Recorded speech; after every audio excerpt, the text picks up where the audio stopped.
know already what the hottest podcast is in the world, the Brik Talks podcast. And so we're on Anything Entertainment Network.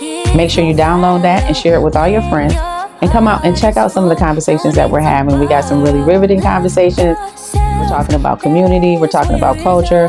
We're talking about loving and helping one another to just build a great community and to build great surroundings in our community. Make sure you look for us on YouTube. We're on social media. Keep building, y'all. Keep it Brik.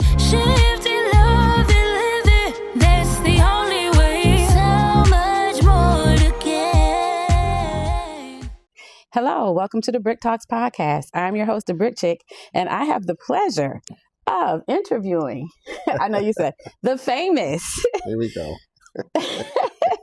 Grammy nominated Jimmie Highsmith Jr. Good morning. How are you, beautiful? I'm doing well, and yourself? And you just celebrated 30 years, you and your wife. Congratulations. Yes. That's a beautiful thing. Yeah, you got that right. I'm crazy as hell. I'm lucky. I'm grateful and lucky. Well, that's okay. That's okay. She, I'm sure she's got you in line. Yes, she does. I saw the beautiful pictures. You guys did an event recently. Yes, we did. And how did that go? I wasn't able to make it. I'm sorry. Yeah, I missed you. It was awesome. We did the French Quarter. Great food, great people, and a great time. Good. I'm glad. And I see you guys went. Was it Aruba? Yes, we did. Okay. How'd you like it there? I was always thinking of going there. 86 and sunny every day. Wow. Every day. That's not bad. Nah, he had to come back to this cold weather, but you know. What you gonna do? We have things to do here in Rochester, so I had to get back here. So. Right. So I wanted you to talk a little bit about your signature cowboy hat. Well, I wouldn't call it signature. I guess everybody knows me as the urban cowboy, jazz cat in a cowboy hat. The deal is I celebrate the first cowboys, the Afro-Americans who were the first cowboys in America. Okay. This is why, out of respect for them, always liked cowboy culture. Always been a country western fan. Quiet as it's kept, country music is black music first. Right. Okay. The entire rodeo idea is just the work the black cowboys did back in the day, and it became, it was fun to watch. So it's become this major juggernaut of industry, of entertainment. Back in slavery, they would enslave West Africans who were horse tribes and bring them to America to teach them how to use the horses. The Native Americans already knew, but the Europeans had no idea how to deal with horses or horse wrangling. And what happened is they were all called ranch hands, but because of the term boy and black men, they were cowboys and ranch hands. Okay. If you were white, you're a ranch hand. If you were black, you're a cowboy. Oh, I never knew that. Yes. And then what happened is cowboy became fashionable as a statement, as a signature for everybody's cowboys. And unfortunately, like so many things that got appropriated, you saw John Wayne, you saw the Marlboro Man, you think cowboy, you see, the typical white guy with the cowboy hat and the Long Ranger. Long Ranger was actually Marshall Bill oh my gosh, I just drew a complete blank. I'm an old guy. That's okay. Anyhow, the Long Ranger was based on a black marshal. Oh, okay. Literally. Okay. A black marshal. So the entire cowboy culture comes from black America. Okay. Unfortunately, that was never really talked about for a very long time. There's a documentary right now by Jordan Peele called High Horse. Watch it. A lot of great stories there. But just do the research. You'll see the first cowboys were Moors. Oh, okay. So okay. I wear the cowboy hats, Stetson, by the way. I have 20 Stetsons, different Stetsons, different colors. Oh, Stetsons, yeah. Stetson. That's the hat. That's a nice one. That's the hat. Okay. In homage to the brothers who were the first cowboys. Okay. All right. Well, thank you. And you said, what was the name of the documentary? High Horse. High Horse. Okay. It's on Peacock, I believe. Peacock channel. Yes. Okay. High Horse on the Peacock channel, y'all. Yep. Learn your history. All right. So your musical journey began early, right? You had a piano at the age of 6 and a saxophone by 8. Wow, Yes. That's impressive. Yes, So looking back, what do you think music was teaching you about discipline, identity, and purpose before you even had words for that stuff? Well, my father, like myself, was prior military, was Vietnam vet. Rest his soul. He passed 2018. So I always had a life of discipline. Okay. Not in the bad with just structure. Right. My father and I are very alike. I have OCD in the worst way. Okay. And so did he. Okay. So everything was in order. We came home from school before he got home, we needed to see the actual lines in the vacuum cleaner in the carpet. Okay. Literally, he wanted to see the vacuum cleaner lines. If he didn't smell bleach in the bathroom, it wasn't clean enough. Okay. So we always had structure and order. Piano at 6 years old. My grandfather played with Lionel Hampton, played trumpet. So music's always been in my family. I started playing piano at 6. And unfortunately, that was my first exposure to racism in America. Really? Yeah, I was a 6-year-old in the 70s, and I had a teacher, piano teacher, little white lady, who had a pet name for me, Little Nigger Boy. Now, I didn't know what that meant at 6 years old. I thought it was an endearing name, like Little Nigger Boy. I'm Little Nigger Boy. Oh, this is cool, Little Nigger Boy. Wait, so you were going there alone? You were walking over to her house, or like well, I was in there with her for the piano lesson by myself. You know. So your mom would drop you off, or your brother or sister, and then and then when you get in there, these are the things that she would say to you? Get my coffee, Little Nigger Boy, fix my coffee. I mean, stuff like that. And I didn't, being a little helpful little boy, I went and got a coffee for her and called it a day. Until one day I told my mother my little pet name. Yes, okay. And my mother lost her whole mind. I know she did. So piano lessons stopped at that point. Yes, they did. And I got into saxophone at age 8. Still play piano. It's still my first instrument, believe it or not, over saxophone. And I started playing sax at 8 years old, and that was great. I learned a lot of life skills playing music. I was really a nerd as a child.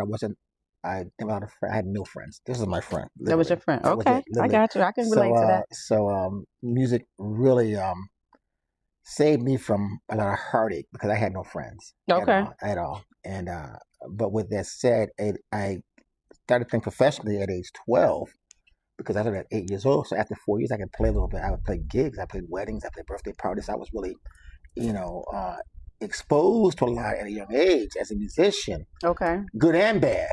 Because I had no friends per se. So I didn't have a little social life like most kids at 12 had. I was dealing with adults, doing gigs and stuff like that. So, wow. But quiet as it's kept, and this is going to surprise you, I've said this in many interviews, this is not my passion. It's never been my passion.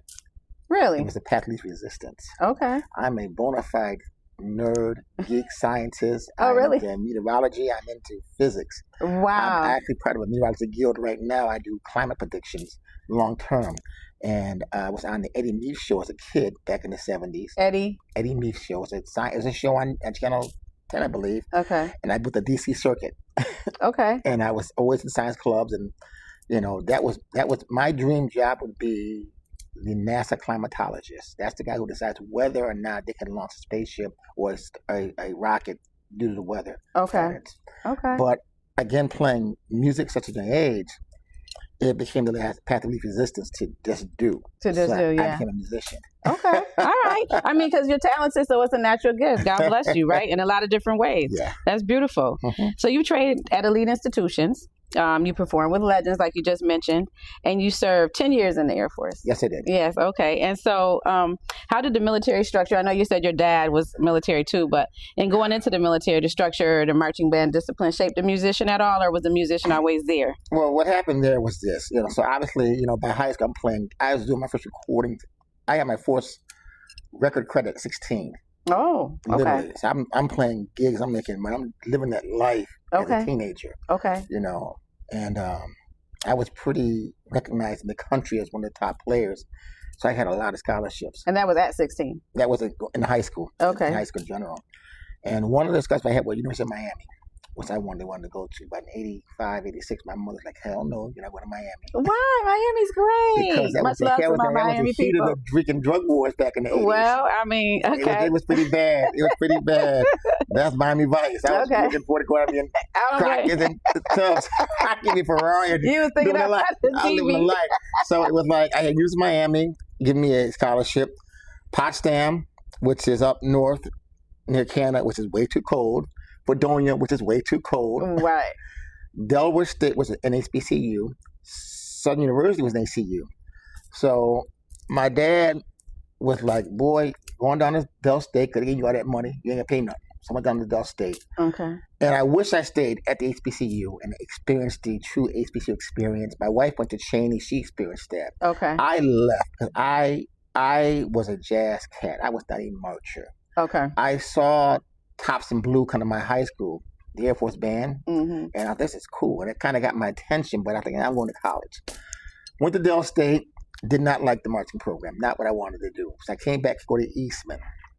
My then girlfriend had gotten pregnant.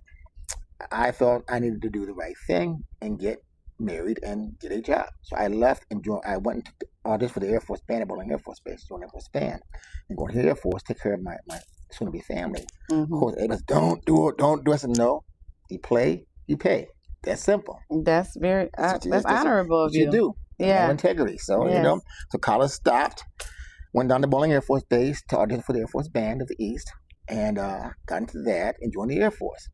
Unfortunately, yet again, I'm marching again. I don't like marching. Well, you didn't know that going into the military you were going to be marching? I thought I wanted to be in that band that's on high school, which was Tops in Blue. Oh, so this was a little different. No, this was a straight up marching band. Okay. Playing in the rain for damn generals. Right.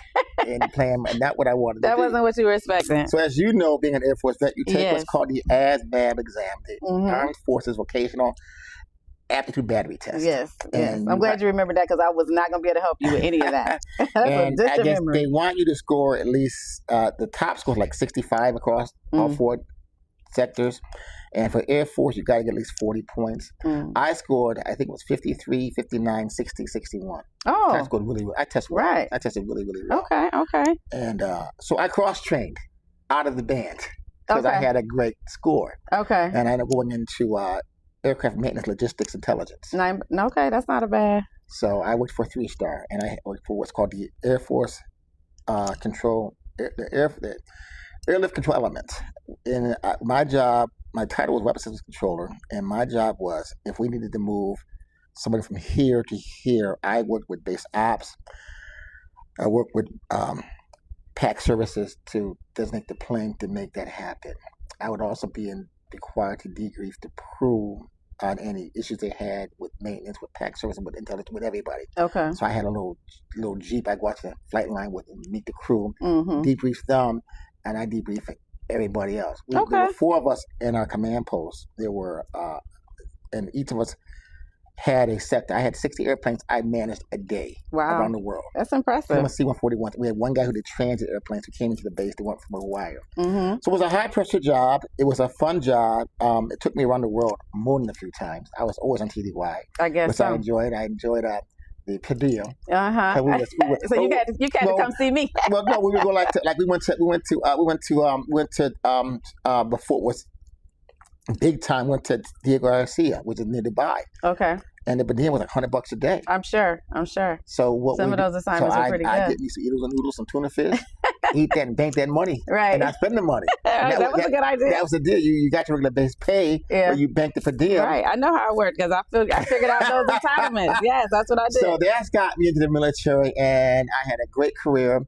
Good. How long were you in for? 10 years. Okay. I went in almost 10 years. I went in November '87 and got out in September '97. Okay. Well, thank you for just sort of 10 years. Thank you for your service. We went in the same time. I went in '87 too. Well, what squadron you in? Basic training. What squadron? Oh, I don't remember this. I don't remember that. 37th, 23rd, 123. Listen. To go to the chaparral. You go to the chaparral when you. Yes, I think we did go there. Yeah, it was. Well, I know that there was a few things that we did. Yes, we went there. Yes, absolutely. That was. We were so happy to be drinking that juice. Yes, and not getting no PDA, getting a demerit taken. PDA. That's too close. Get the demerit taken. No, everyone was great. I love the Air Force. I love the military in general. I tell all kids, if you can't go to college, consider the military. Yeah, it's a way of life. It is a way of life, but it will teach you life skills. Yeah, it will teach you integrity. It will teach you patriotism. It make you a better person. Right, and that's it for me. Yes, I enjoyed. I'm glad that I went because I was kind of in between. I was in college. I was at MCC. Okay, because I wasn't sure what I wanted to do. I never really enjoyed school like that. I think I was a little bored with it, and like you, I didn't have friends per se. I didn't, fit in with a lot of the groups or people, you know what I'm saying? So I just kind of hung to myself. I had a different way of thinking, and I was okay with that. I had to grow into that though.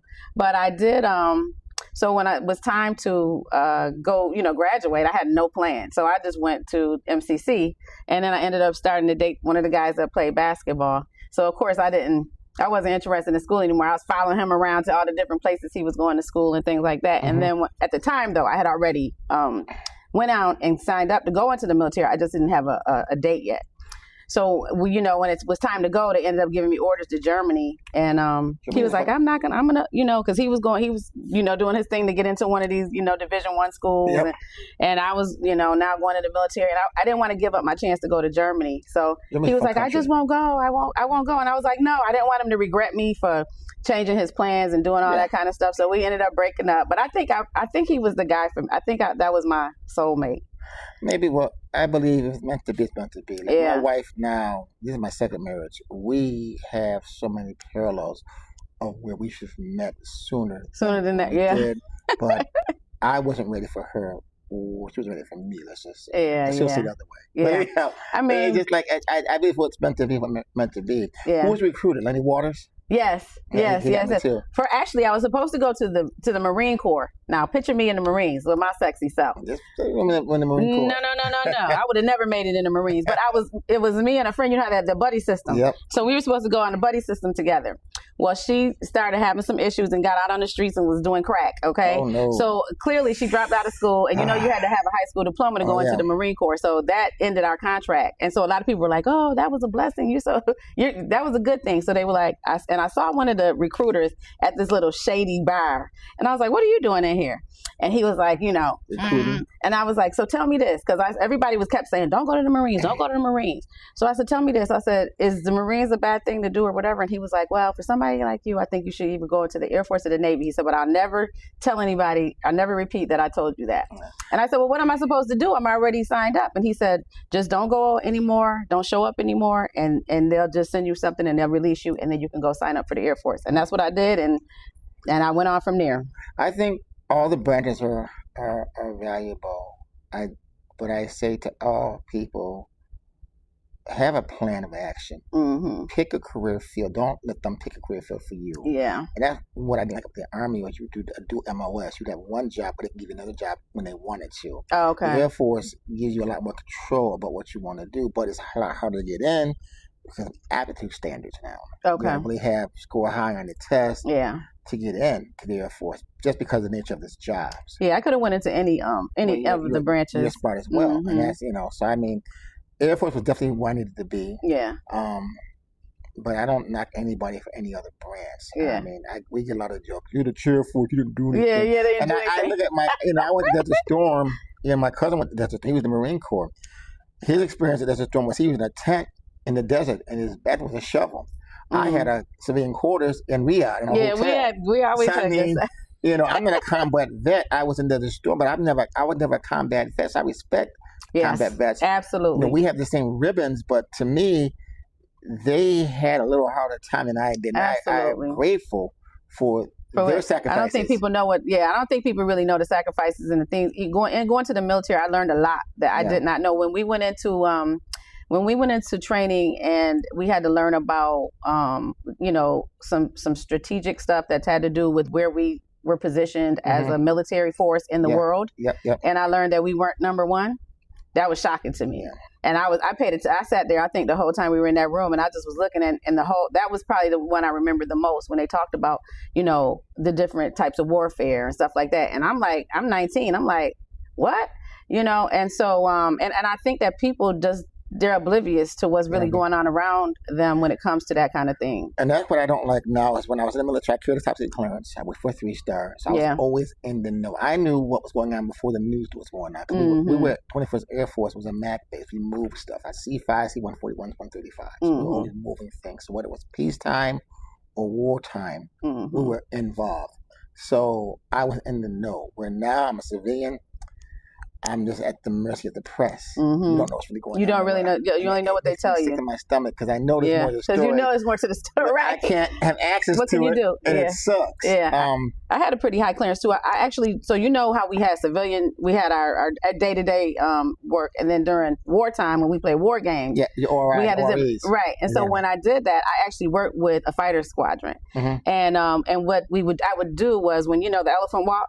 Yep. So I would drive the pilots to their jets, and so we would perform that all week, all night, every day. Cool. Yeah. So I learned some things about, and I realized some things like how the progression will go up to the Air Force. So we were kind of like I don't know if we were the last ones to come on board. I know the Marines are the first to go. The Army's always there. Well, but see, I was always, being the LC, I was always the first. I moved Marines over there. I was always, let's go so with. You knew what was right. So I was there at the end. We were part of, we're logistics. Okay. So we were moving everybody around. So that was that. I mean, and the OREs was sucked because I worked in a building with no windows, and I worked at 12 hours. I worked a 12-hour shift, 7 to 7, 7 in the morning, 7 o'clock at night. Okay. So in the wintertime, then an RE, it'd be at 30 days, no days off. I wouldn't see sunlight. Yeah. And I go to work at 7 in the morning, still dark. 7 o'clock at night, still dark. Yeah. For a whole month. Oh, we just did it for the week. No, we get OREs for the whole month. It's just, we're serious. I'm thankful for you for that. Okay, all right. We could probably go on forever about that, but I want to hear more about your music career. Okay. So you collaborated on over 200 recordings. You released 11 smooth jazz albums. Is that right? That's correct. The Anthology of Sound earning a Grammy nomination. Yes, it did. Okay. And what do you believe separates music that simply sounds good from music that truly endures? Well, the whole system has changed so much now, especially because of AI. Music today is not the music of yesterday. Music today is so producer driven. It's not, and now with AI, and I did an interview on XXI and NPR about what I call synthetic music, and it's this AI machine creating music. I have friends in the industry who write. I'm doing a soundtrack now for a movie right now. I don't write music for it now, but I have friends who are losing their jobs because why pay me to write music for your movie if you can go to AI and type it in and voila, there it is. Mm-hmm. When we were kids, and I don't know if you're as old as I am, but I think probably you're at least over 40. What you said your military time was. Yes.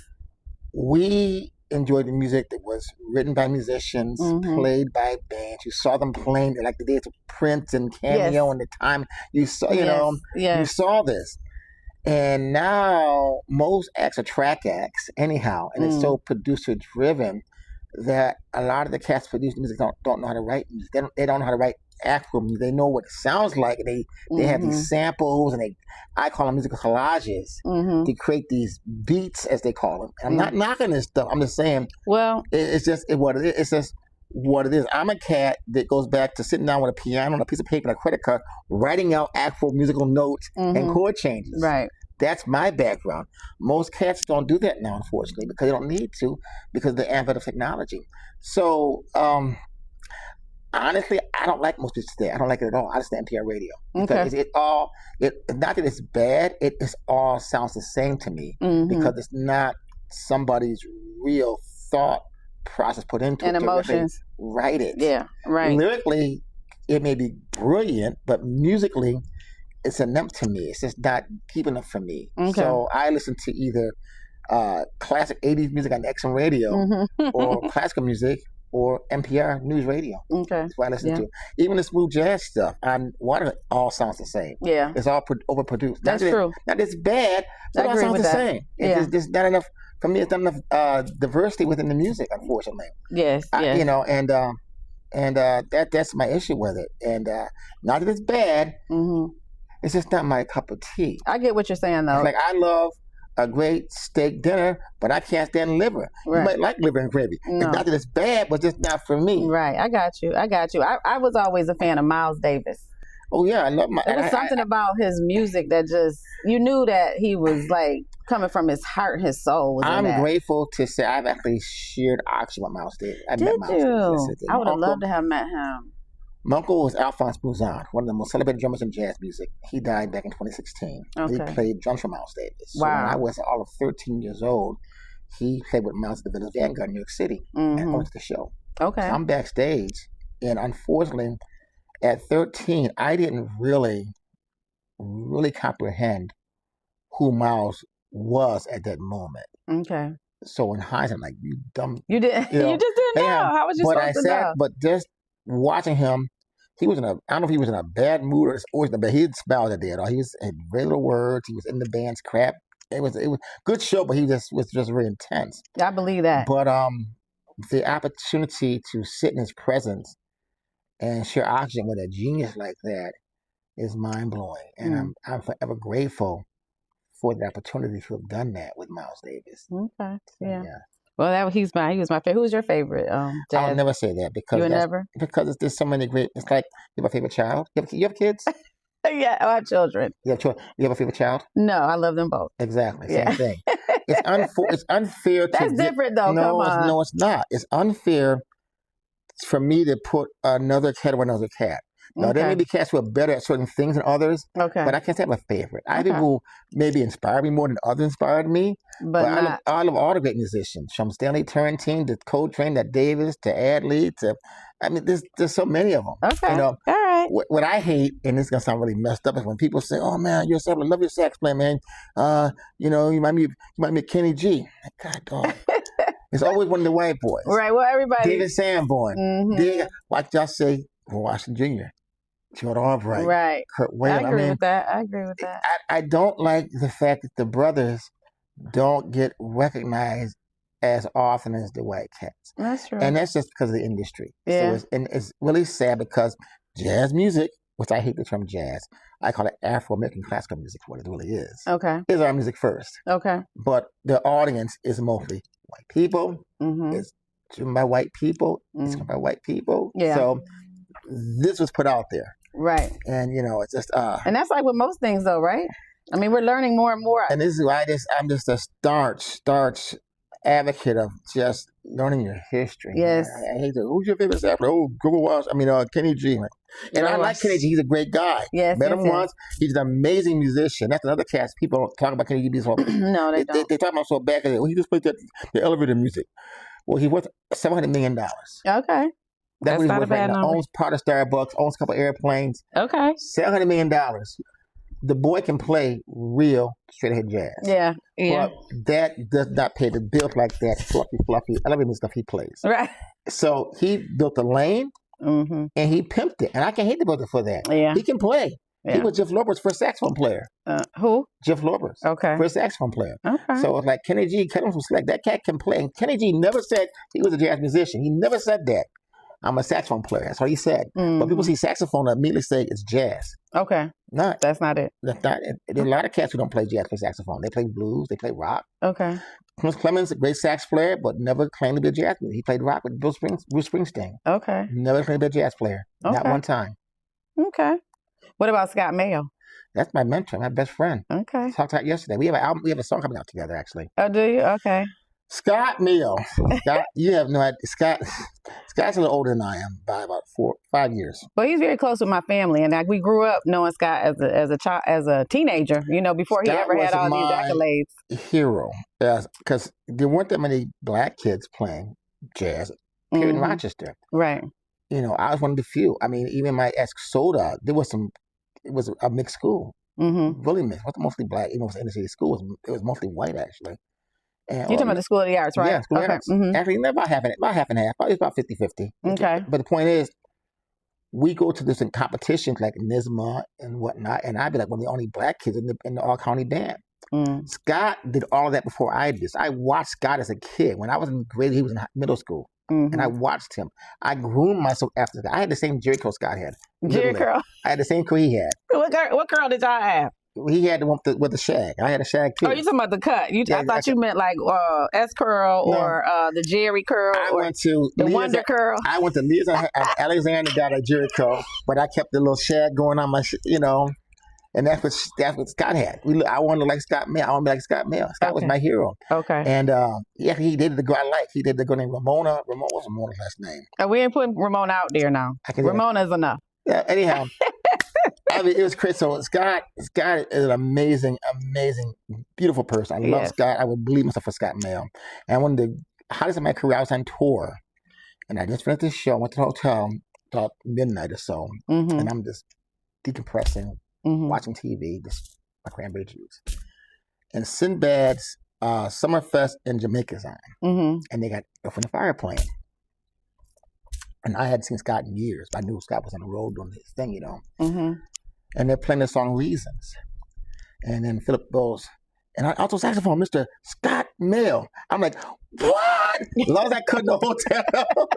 And it's my guy on TV playing Reasons, the solo. I'm like, this is amazing. And it was just so cool to see my guy, my mentor, my brother on TV on HBO with Sinbad. Right. doing his thing. So that had to give you some encouragement. Damn right it did. All right. So Scott, I love Scott. It's funny because when we did this, me and Paul Boutte, my cousin, are doing an album called LSBH. Okay. That stands for light skin bald head. The two of us. Not the light skin bald head. That's what you're doing now. It's called LSBH. So okay, I'm gonna let y'all have that. No, we're doing an album. We did a photo shoot for it yesterday. A photo shoot for it yesterday, actually. And Scott was coming to town for his son performing at the Jet. No, Scott was coming down for the Hall of Fame event. Okay. And I had called Scott, hey Scott, I'm doing a project and I would love to have some adult supervision. Can I pay you to come in and, just give me some adult supervision, produce it, well, he goes, can I play on it? I'm like, can you play on it? Right. Yeah, absolutely. Right. So that would happen. We went to Linden Oaks.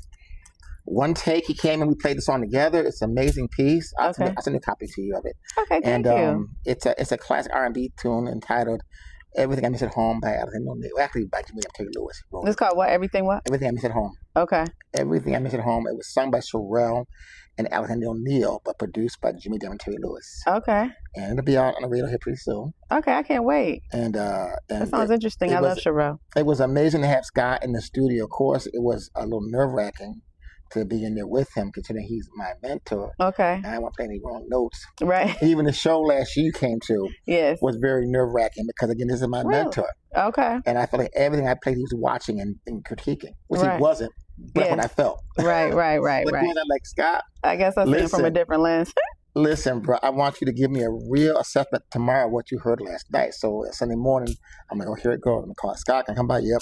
I'm on pins and like going to the dean's office. Like, I'm scared. What am I going to hear? He gave me a good report. Yeah. So I was very happy with it. As long as he was honest with you. I mean, you can't grow if people aren't honest with you. And that's what you got. And that's my problem with music today is especially in Rochester, a lot of cats here are being rewarded with complacency. Mm-hmm. The music in the 80s in Rochester was stellar. Yeah. We had some powerhouse artists come out of Rochester. Yeah. I mean, powerhouse artists come out of here. And somewhere along the way, it got the baton, the level, just got dropped. And people are rewarding complacency for the musical abilities of a cats here in town. Not saying they're not good, but they're not as polished or they're not as studied as they should be. Mm-hmm. I see these over mics, got these singers singing like this. Mm-hmm. And they don't know. At least learn the lyrics. Mm-hmm. At least learn the lyrics. I think that's in all.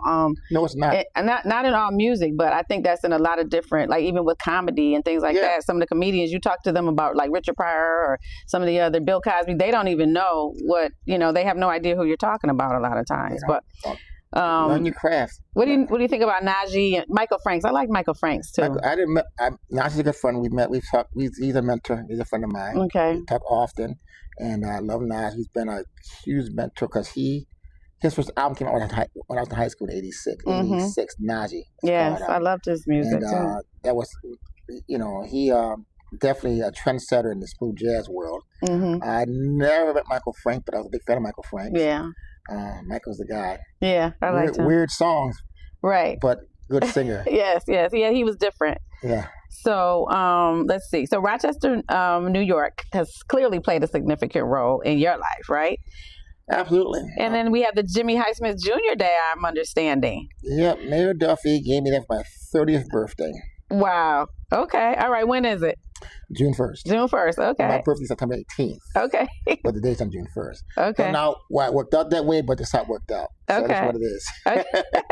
So, because this is where your sound was created and some of the values. And so you have a sense of responsibility towards the community? Absolutely. Like I say often, I love being a saxophone player, but if I never played another note, I would not be mad about it. Okay. I play now just to stay relevant for the mentorship piece, because my full-time job with Brik is very involved, and it's hard to play at this level because I'm busy doing that stuff. Okay. But I still play enough so that I can get in front of some of these young men and mentor them.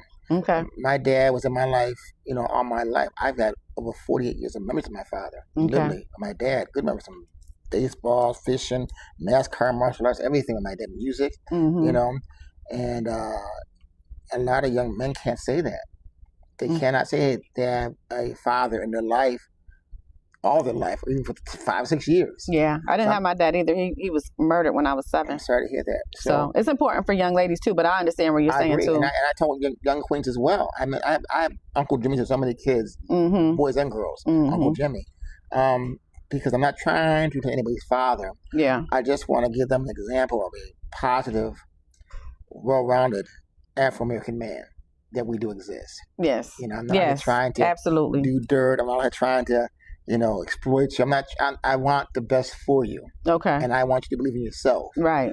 So I play enough music to stay relevant, to get that audience to really preach that hey, do not fear the power of your own success. That's it. Love yourself. Yeah.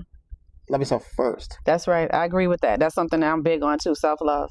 I'm doing a master class on that. I'm going to teach. I'm all about that self-love. Trust me. You got to. I love me some Jimmie. Yeah, and I love me some myself. I can't love anybody else. That's right. That's absolutely right. And there's a lot of people out here who don't let they hate themselves and they want to express that hate on everybody else, and that's a ploy of the devil. So yes, Rochester's ran because I've been moving away for a lot of years, but I haven't moved away because I feel obligated to be here for the kids. Okay. I'm tired of this white snow stuff, but. Again, the kids keep me here. Okay, all right. So you've come to balance music, martial arts, okay, in which we haven't spoken of, your military service, and now you're in an executive leadership position. I guess if that's the best thing to call it, right? So what is the common philosophy or mindset that ties all of this together? 2 words: honesty and integrity. Okay. Point blank. If you're going to do it, do it. If you can't, then don't. Right. But be honest, you can't do it. That's right. I agree with that 110%. Don't be, if you make a mistake, own it. That's it. I do. I own all my mistakes. Yes. I'm not perfect. I'm not beyond reproach. Right. But I'm honest. Right. What you see, what you get. Right. That's me too. I mean, I almost ran for city council and actually raised a bunch of money and had support, and I would have actually probably won. But then as I got involved, I realized how much, I don't want to curse, how much stuff is going on. Yeah. And I realized, 1, I curse too much. 2, I have no game face. I don't. I don't have my emotions. Okay. So when you say something stupid to me, you look like. Right. We're very similar in that way.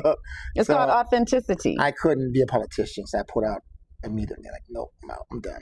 So you did that on your own because maybe that's what they need.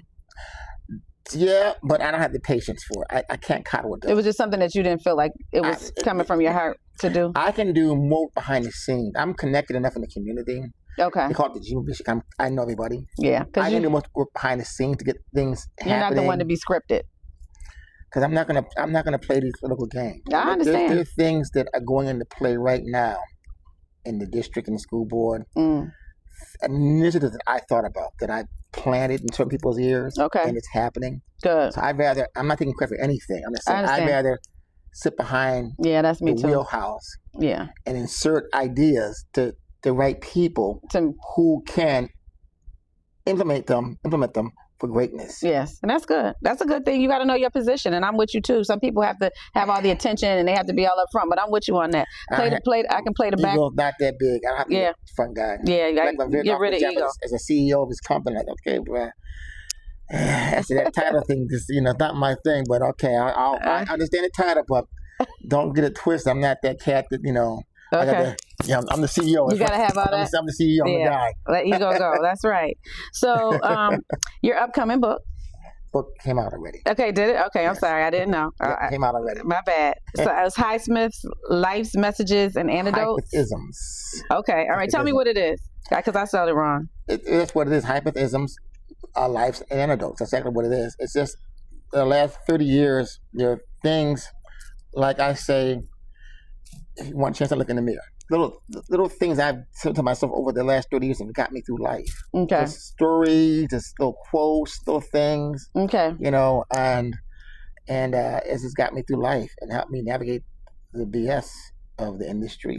What compelled you to write it?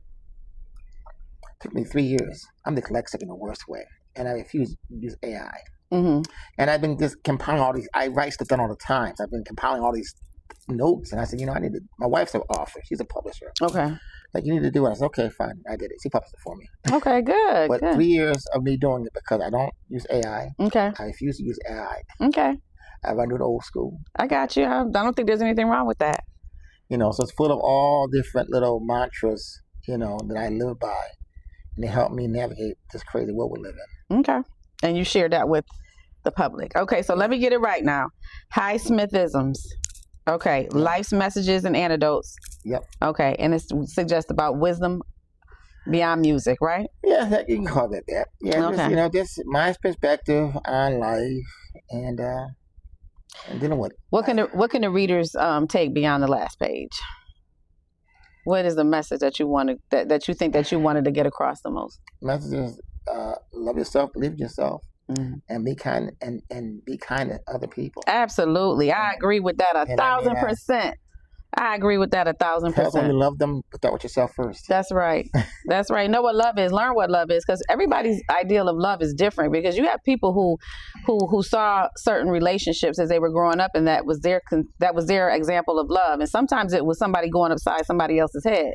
Yeah, I mean, I do a lot of mentorship, and I talk with other mentors, and I emphasize, don't talk so much. Listen. You don't understand the traumas these kids are dealing with. Yes. So let them empty themselves. Right. And then talk. You do not answer what you've heard. Versus assuming you already know what they're going through. That's right. And I think people have a tendency to do that too, and they base that on race. They say, oh, well, if you're a black person, then this is your experience. But that it has so much more to do with just color. Even within, it's almost colorism. Yeah. Because I can't tell you the amount of times people have thought, one, what do you call it, color struck, two, wannabe, and three, married to a white woman. All the time. All the time. Like, well, wait, why you talk so white? I don't talk like I got that from since I was a kid. I said I just learned how to speak English language. Yeah, because you can conjugate a verb. That doesn't make sense. You're a where people of color can't speak basic English. Yeah. And two, we're comprehensive because that's our culture. Right. Don't believe that John Wayne BS. Right. And three, my wife is a black woman. Truly a black woman. Yeah, she's beautiful.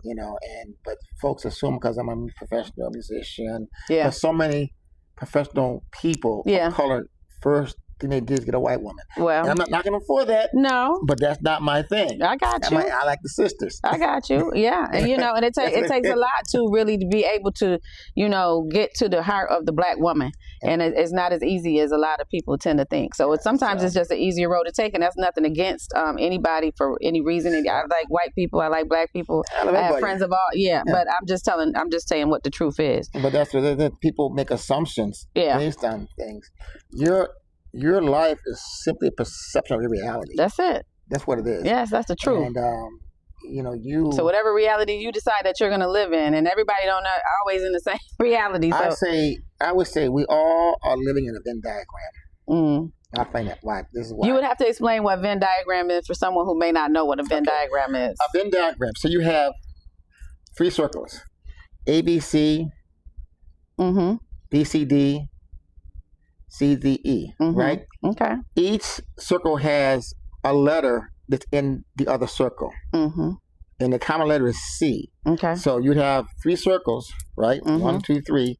In the middle would be C, always ABC, BCD, CDE. Right. So the intersecting is C. Right. So I say that people say life has changed. Ask someone who's honest, has life changed? No. They're the same way for 100 years. Yeah. So their reality is not changed, but the commonality is Pennsylvania, Lancaster County. So there's your connection. Right. So we all, our lives, our perception of life is based on our experiences, but everyone's experience is different, but we do have commonalities. Okay. That's why I say we all live in Venn diagrams, because we have commonalities with each other, but differences as well. That makes sense to you? It does. I'm sorry, I got a little distracted because I think my microphone was falling. It's still there. Okay. All right. So yes, it does make sense, and I think that a lot of times people get stuck in certain cycles, and that's something that I want to work towards breaking too. So, so as CEO of Experience Live Music Group, and is that the correct title? Yes, it is. Okay, all right. You now operate at the intersection of art and business. Yes. Okay, so what advice would you give creatives who want longevity, not just fame, while protecting both their passion and their purpose? Invest in yourself. You can't expect me or anybody else to invest in you and pay you to be on my stage if you don't invest in yourself first. Exactly. For example, I was on tour, and myself, my piano player, and my drummer all had CDs. And we all had them professionally packaged with barcodes. So did the bass player. But his was on the Kinko's with a CDR. His was a good CD. They're all good CDs. We sold out. He sold 2 CDs and was mad. Now, why don't we sold 2 CDs? I said, bro, let's see. Look at my CD. Look at David Sanborn. Look at Najee. They all look the same with a barcode. Look at your CD. It's counterfeit. It's what you put into it. That's right. That's like I'm out there. You got a great CD, but it you know, why would I want to invest in you if you don't believe in yourself first? That's right. So, I mean, first of all, my advice, one, build your brand and stay true to your brand. Do not become wishy-washy. Perfect example would be Prince. When Prince had the war with Warner Brothers and dropped the name Prince and went to the sign, remember that? Yes. It confused the whole wide world. It did. But he was an amazing artist. He still maintained some fan base. But until he came back to Prince, it was a hard road for him. Better example is Hootie and the Blowfish, Darius Rucker. Amazing group. Love Hootie and the Blowfish. But Darius Rucker left Hootie and the Blowfish and went on his own solo. And folks assumed he was Hootie. He was the lead singer. Hootie's the name of the band. Right. Oh, okay. He struggled for 10 years because he had to rebrand himself again as Darius Rucker. Once you build a brand, you can't. I understand. You got to stay true to that brand. Stay true to it. Yeah. But you got to invest in yourself too, so that folk will want to invest in you as well. Yeah. So that's my advice. Build your brand and pimp the hell out of it. And that's literally 10 toes down out here. And invest in yourself. That's right. And that will open doors for you because you will be a legitimate artist. Okay. Don't recreate the wheel. Yeah. Find a lane and create a market share. That's right. Create your own market share. Okay. All right. I respect that, and that's exactly what I'm going to do. And I've recently got approved, and I'm now featured on Apple Podcasts, awesome, Spotify, awesome, Amazon, and iHeart. That's amazing. That's so great. And I've been in the game. I've been working on this for a long time, and an influencer that I had the opportunity to talk to, he was like, "Until you do something like that, you don't have a podcast." And at first, my heart was a little touched, and I was like, "What do you mean? You know how much I've been doing, and I got this, and I'm on YouTube." He was like, "You don't have no podcast." So it drove me to, look into some other areas. Well, that's the difference is that, and I say this carefully. A lot of cats in Rochester, they're Rochester famous. There's nothing wrong with that. No, it's not. But they don't go any further than beyond Monroe County. Yeah. And no desire to, but they like being famous here. Like the world's a huge place. Yeah. Don't just be Rochester famous. Yeah. Rochester has a lot of good things, but let's do something else. So I know that you are going to bless us with a little piece. I appreciate that.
Thank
you. Oh my God, thank you, Jimmie Highsmith Jr. People. Thank you for joining us today. And we'll see you next time on Brik Talks. Peace out. Peace and love. You know already what the hottest podcast is in the world. The Brik Talks podcast. And so we're on Anything Entertainment Network. Make sure you download that and share it with all your friends. And come out and check out some of the conversations that we're having. We got some really riveting conversations. We're talking about community. We're talking about culture. We're talking about loving and helping one another to just build a great community and to build great surroundings in our community. Make sure you look for us on YouTube. We're on social media. Keep building, y'all. Keep it Brik.